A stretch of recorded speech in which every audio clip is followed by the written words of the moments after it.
نحمدہ و نصلی علی رسولہ الکریم اما بعد۔ معزز سامعین، جنازے کے مسائل عرض کرنا چاہتا ہوں۔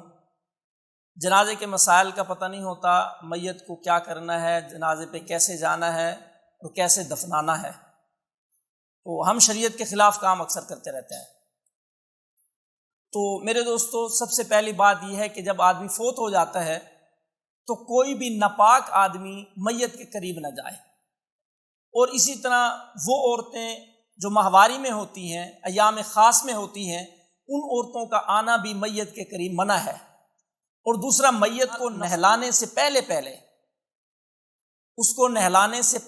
غسل دینے سے پہلے اس کے پاس آ کے قرآن مجید کی تلاوت کرنا، یہ بھی مکروہ ہے، یہ بھی درست نہیں ہے۔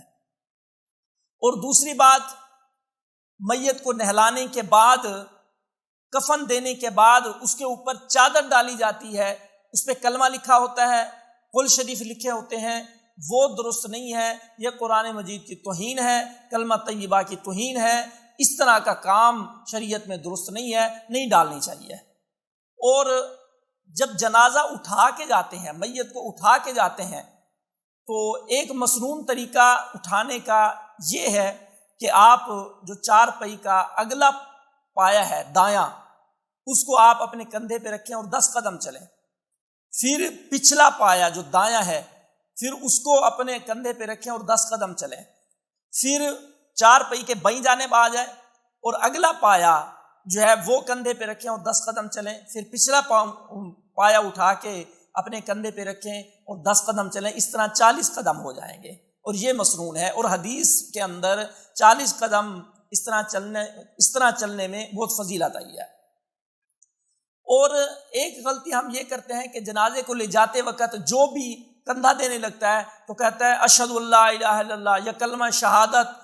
یہ بات بالکل درست نہیں ہے۔ بدائع الصنائع اور اسی طرح دوسری حدیث کی کتب کے اندر موجود ہے کہ صحابہ کرام اس بات کو بہت ناپسند کرتے تھے کہ جنازے کو لے جاتے وقت آپ جو ہے وہ اونچی آواز سے ذکر کریں۔ تو اونچی آواز سے ذکر نہیں کرنا، دل میں آپ ذکر کر سکتے ہیں۔ اور دوسری بات، پیدل چلنا چاہیے۔ ہاں، اگر بہت زیادہ دور ہے تو پھر مجبوری ہے، وگرنہ پیدل چلنا جنازے کے ساتھ یہ مستحب ہے، اور پیچھے چلنا ہے۔ اور دوسرا، اگر آپ نے جنازے کے ساتھ جانا ہے، آپ درمیان راستے میں بیٹھے ہوئے ہیں، جنازہ آ رہا ہے، لوگ اٹھا کے آ رہے ہیں، تو اگر آپ نے جنازے کے ساتھ جانا ہے تو پھر تو آپ اٹھیں، وگرنہ آپ نے جنازے کے ساتھ نہیں جانا تو لوگ بعد اٹھ کھڑے ہوتے ہیں، یہ تعظیم ہو رہی ہے میت کی، اٹھنا یہ شریعت میں درست نہیں ہے۔ اگر آپ نے ساتھ جانا ہے تو آپ اٹھیں، وگرنہ آپ بیٹھے رہیں۔